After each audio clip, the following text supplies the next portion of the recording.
Hello guys, BMR പൊതിച്ചോറ്. ബിസ്മില്ലാ.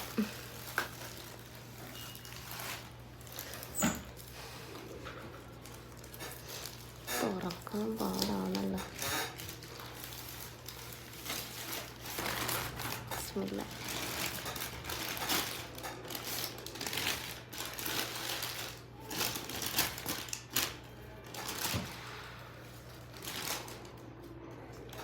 മാഷാ അല്ലാഹ്, പൊളി.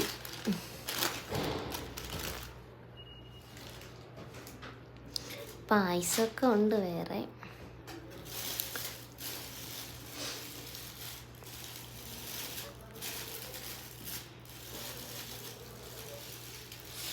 മുട്ട പൊരിച്ചത്, മുളക്, ചമ്മന്തി, എന്താ അറിയില്ല.